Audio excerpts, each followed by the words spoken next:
ceramic model of the universe is based on the book of Genesis, from which Judaism, Islam, and Christianity derive their basic picture of the world. And the image of the world in the book of Genesis is that the world is an artifact. It is made. As a potter takes clay and forms pots out of it, or as a carpenter takes wood and makes tables and chairs out of it. Don't forget, Jesus is the son of a carpenter, and also the son of God.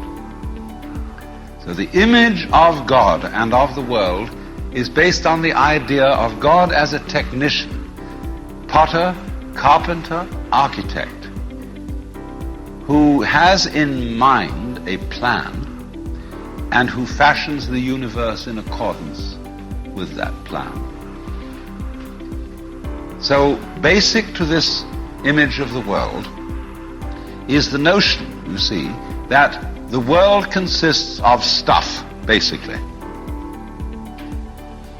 Primordial matter, substance, stuff, as pots are made of clay. Now, clay by itself has no intelligence. Clay does not of itself become a pot, although a good potter may think otherwise. Because if you were a really good potter, you don't impose your will on the clay. You ask any given lump of clay what it wants to become, and you help it to do that. And then you become a genius. But the ordinary idea I'm talking about is that simply clay is unintelligent. It's just stuff.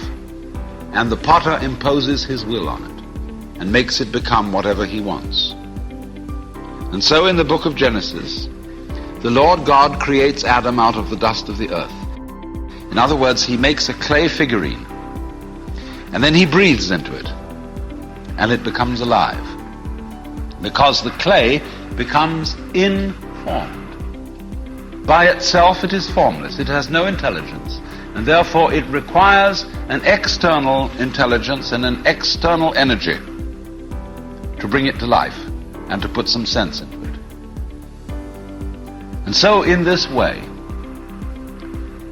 we inherit a conception of ourselves as being artifacts, as being made, and it is perfectly natural in our culture for a child to ask its mother, how was I made?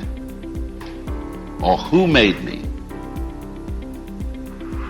And this is a very, very powerful idea, but for example, it is not shared by the Chinese or by the Hindus. A Chinese child would not ask its mother, how was I made? A Chinese child might ask its mother, how did I grow? Which is an entirely different procedure from making. You see, when you make something, you put it together, you arrange parts, or you work from the outside to the in, as a sculptor works on a stone, or as the potter works on clay. But when you watch something growing, it works in exactly the opposite direction. It works from the inside to the outside. It expands, it burgeons, it blossoms, and it happens all over itself at once. In other words, the original simple form, say, of a living cell in the womb, progressively complicates itself. And that's the growing process, and it's quite different from the making process.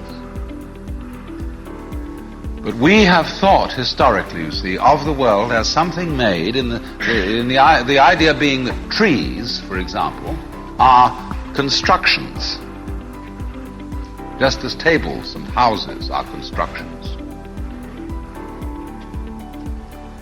And so there is, for that reason, a fundamental difference between the made and the maker.